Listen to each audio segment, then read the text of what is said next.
Hey hi everyone, welcome to pen paper and code. आज का हमारा प्रॉब्लम है ट्रेडिंग ज़ीरोज़। ठीक है, तो प्रॉब्लम स्टेटमेंट में क्या कह रहा है कि आपके पास एक एन दिया हुआ है, कोई भी एक इनपुट आपके पास क्या है, एक एन दिया हुआ है, आपको कैलकुलेट करना है इसका एन फैक्टोरियल।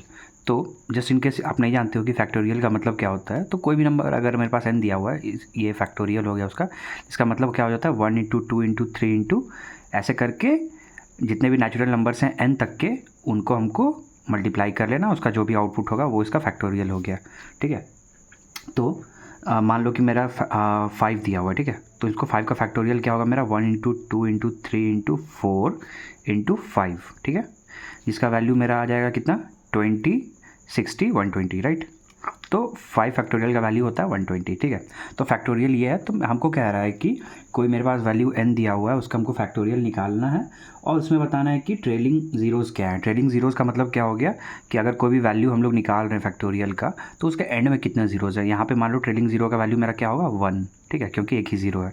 ठीक है, मान लो कि जैसे एग्जांपल में दिया हुआ था 20 फैक्टोरियल। ठीक है, तो 20 फैक्टोरियल का बहुत बड़ा वैल्यू था, लेकिन उसके एंड में देखोगे तो तुम 1 2 3 4 ज़ीरोज़ हैं। ठीक है, और उसके पहले है 6 6 4, तो लास्ट में कितने ज़ीरोज़ हैं वही हमको बताना है। ठीक है, 4 ज़ीरोज़ है, तो मेरा आंसर क्या आ जाएगा 4, राइट।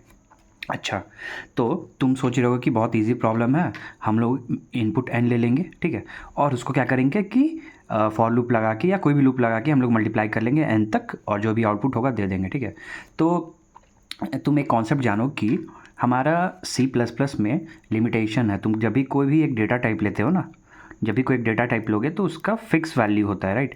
कि वो इतने बिट्स का हो सकता है इंट हो। ठीक है, 8 बिट का हो, 16 बिट का, 32 बिट का हो या 64 बिट का हो, तो ये बहुत कांस्टेंट हो जाता है। ठीक है, तो तुम जब भी फैक्टोरियल कैलकुलेट करने जाओगे तो आई थिंक करीब 20 के आसपास तुम सी प्लस प्लस में ही 20 फैक्टोरियल या कुछ ऐसा ही कोई वैल्यू है वहीं तक प्रिंट कर सकते हो, उसके बाद वो ओवरफ्लो कर जाएगा। ठीक है, तो हमारे पास ये लिमिटेशन है।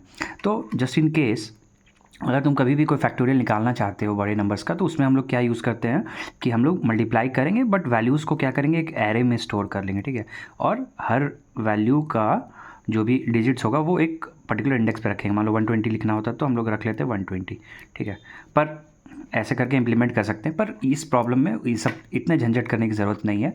बेसिक प्रॉब्लम में ऑब्जर्वेशन पे हमको बनाना है। ठीक है, और एक चीज़ यहाँ पे ये ध्यान देना कि बस तुमको ऑब्ज़र्व करके सॉल्व करना है इस प्रॉब्लम को। ठीक है, तो बेसिक मैथमेटिक्स पे आते हैं। तो अगर हमको बताना है प्रॉब्लम में कि एंड में कितने ज़ीरो हैं। ठीक है, ज़ीरो है मतलब क्या हो रहा है कि ये कोई भी नंबर जो होगा वो 10 का मल्टीपल होगा, राइट। 120 10 का मल्टीपल है। ठीक है, मान लो कि कोई नंबर कोई किसी एक एन फैक्टोरियल निकल के आता, मान लो कुछ भी, और लास्ट में उसका आता 0 0 0 0। ठीक है, कुछ भी, ये भी 10 का मल्टीपल है ना। तो ये सब क्या है मेरे मल्टीपल ऑफ 10, राइट। तो हमको ये पता करना है कि नंबर ऑफ़ ज़ीरोज़ क्या है। तो अगर हम ये पता लें कितने नंबर्स ऐसे हैं जो कि मल्टीपल ऑफ 10 हैं। ठीक है, तो उससे हम बता सकते हैं कि कितने नंबर ऑफ़ ज़ीरोज़ हैं। ठीक है, इसको बताने के लिए क्या बताएंगे, ठीक है, कितने मल्टीपल ऑफ कितने ऐसे नंबर्स हैं जो कि 10 बना सकते हैं। ठीक है, मतलब 10 बनाने वाले नंबर्स क्या हैं 5 इंटू 10। इसके अलावा और कोई भी नंबर्स नहीं है जिससे 10 बन सकता है, राइट। ये बात तो क्लियर है। तो अगर हम बता दें कि काउंट ऑफ, ठीक है, नंबर ऑफ़ फाइव्स कितने हैं मेरे। ठीक है, और फिर नंबर ऑफ़ टूज़ मेरे कितने हैं।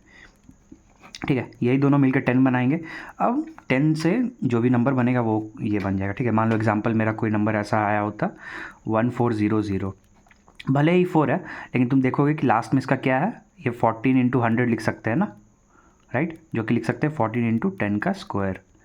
तो मतलब ले दे के हमको बताना है कि कितने ऐसे नंबर्स हैं जो कि मेरे 10 बना सकते हैं, और वैसे जो भी होंगे वो मेरा आंसर हो जाएगा। ठीक है, जस्ट इन केस मान लो यही लिखते हैं 5 का फैक्टोरियल। ठीक है, इसमें क्या हुआ मेरा 1 2 3 4 और 5।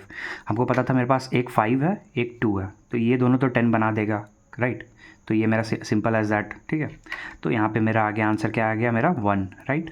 एक ज़ीरो हो सकता है ना। एक और एग्जांपल लेके देख लेते हैं। मान लो मेरे पास है 10। ठीक है, इनपुट था मेरा 10, तो 10 का फैक्टोरियल निकालना है। तो 10 इंटू 9 इंटू 8 जो भी है तुम्हारा ले दे के 1 तक जाएगा। इसका वैल्यू कुछ आ रहेगा 6362880। ठीक है, अब तुम देखोगे इसमें तो ऐसे वैल्यूज़ कौन कौन से थे, एक 10 इकलौता जो 10 ला सकता है, एक आएगा मेरा 5 आएगा। ठीक है, और एक 4 3 और 2। तो एक पेयर ये होगा, एक 10 ये होगा। 10 कैसे बना होगा? तो 5 और 2 से बना होगा ना। तो मेरा 2 पेयर बन सकता है, ठीक है, एक 5 का 2 का यहाँ पे, और एक होगा मेरा इन दोनों का पेयर, राइट, 5 और 2 का। तो मतलब 2 पेयर बना मेरा 5 और 2 का, तो इसको आंसर 2 आ गया, ठीक है। 2 ज़ीरोज़ होंगे, दो ज़ीरोज़ हैं ना भाई, ठीक है। ये चीज़ क्लियर हो गई। तो हमको क्या बताना है? नंबर ऑफ़ 5s कितने हैं, नंबर ऑफ़ 2s, इनका 5 और 2 का कितना पेयर्स बन रहा है, तो वो मेरा कंट्रीब्यूट करेगा क्या? नंबर ऑफ़ ज़ीरोज़ जो कि लास्ट में होने वाले, ठीक है।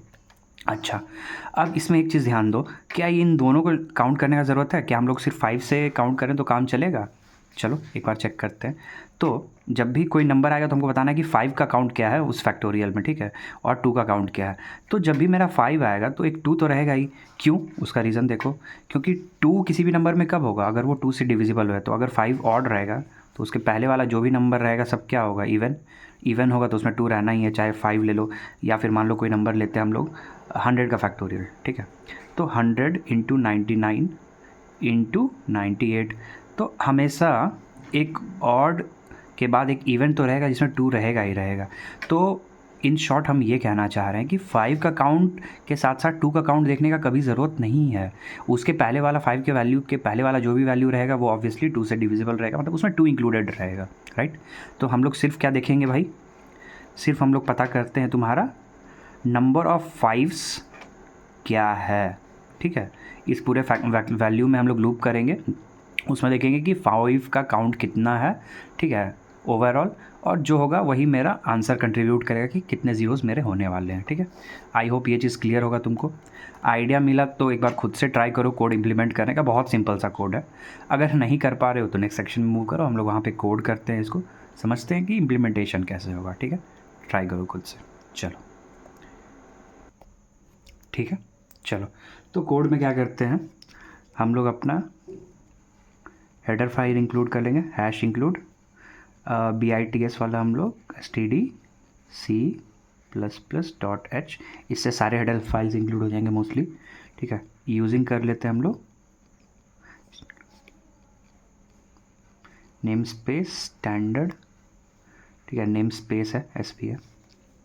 और उसके बाद क्या करते हैं तुम्हारा एक, चलो डेटा टाइप जो है लॉन्ग इंट को LL कर लेंगे, डिफाइन कर लेते हैं। इसका मतलब क्या होगा? लॉन्ग इंट, ठीक है, डायरेक्टिव है, मैक्रो है, ठीक है।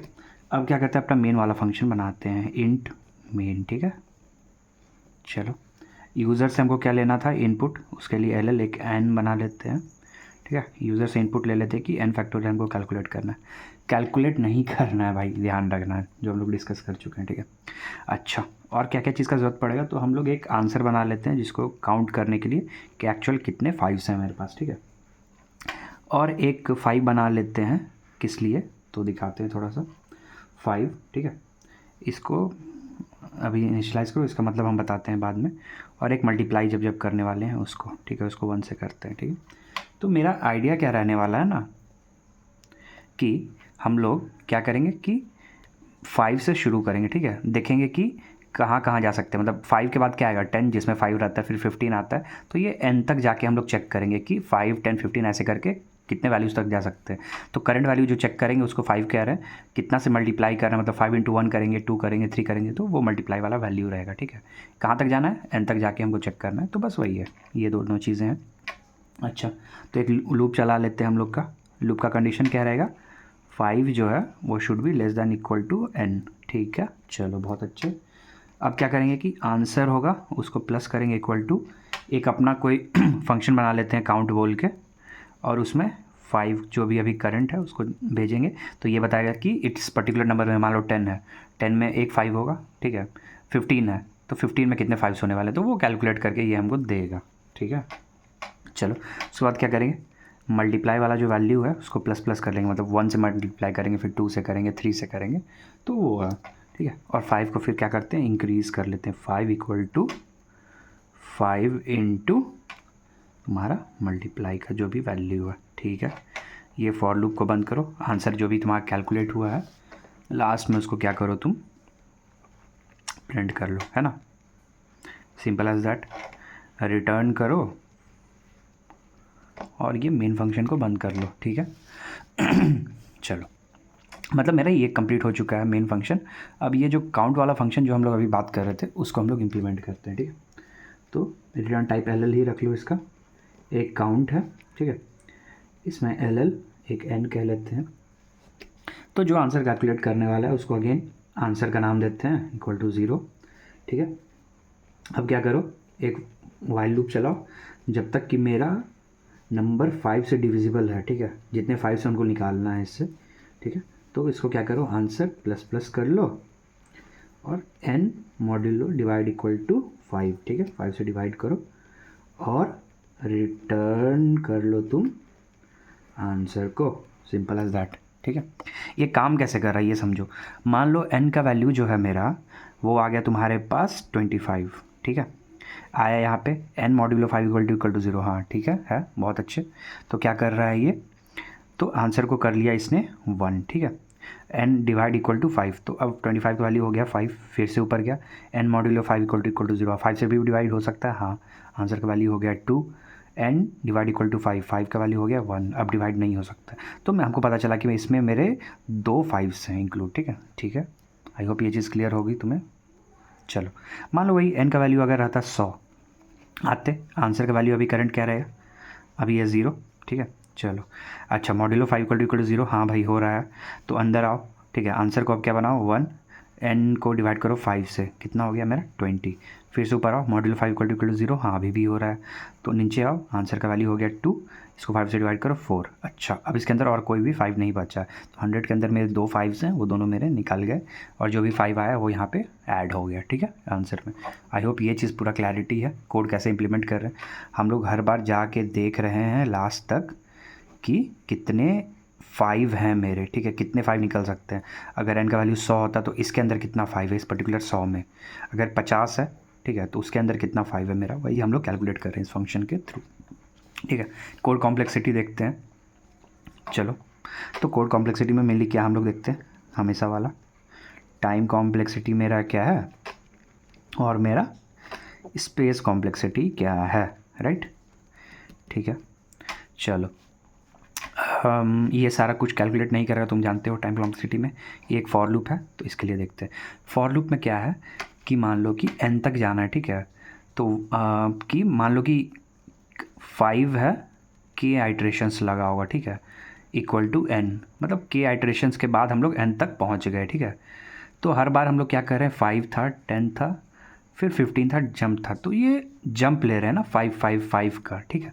तो इसके वजह से इसका k का जो कॉम्प्लेक्सिटी होगा मेरा वो लॉगरिदमिक हो जाएगा, राइट, इसलिए ये वैल्यू मेरा गया यहाँ पे, सॉरी ये वाला वैल्यू मेरा लॉगरिदमिक कॉम्प्लेक्सिटी हुआ। हर बार नंबर को हम लोग डिवाइड कर ले रहे हैं 5 से, राइट, इसलिए 5 to the base log n या log n लिख लो जो भी तुमको अच्छा लगे। उसके अलावा अगेन सिमिलरली यहाँ पे भी वही अप्रोच है मेरा, नंबर को हर बार डिवाइड कर रहे हैं हम लोग 5 से ना, 100 था तो 20 पे लाए तो हर बार 20 से डिवाइड कर रहे हैं। सिमिलरली के आइट्रेशंस में इसके भी लॉगरिदमिक ही लगेगा, ठीक है, इसलिए मेरा ओवरऑल कॉम्प्लेक्सिटी क्या आ गया, log ऑफ n, बहुत अच्छे। अगेन स्पेस कॉम्प्लेक्सिटी, तो क्या एक्स्ट्रा स्पेस हम लोग यूज़ कर रहे हैं आंसर कैलकुलेट करने के लिए। ये सारे क्या वैल्यूज़ हैं, इंडिपेंडेंट नहीं है, कांस्टेंट वैल्यूज़ है ना, एन कुछ भी रहे हमको कोई मतलब नहीं है, मेरा ये तो वैसा ही रहने वाला है, राइट। तो इसलिए अगेन ये डिपेंडेंट नहीं है एन पे, तो मेरा कांस्टेंट स्पेस है जो कि है ऑर्डर ऑफ 1, ठीक है। आई होप ये चीज़ तुमको क्लैरिटी मिल गई होगी, ठीक है। अगर अभी भी कोई डाउट्स रह गया हो कहीं पे भी किसी भी पार्ट में तो कमेंट करो, हम लोग कोशिश करेंगे उसको आंसर करने का। वीडियो पसंद आया तो लाइक करना, मिलते हैं कल के वीडियो में, बाय।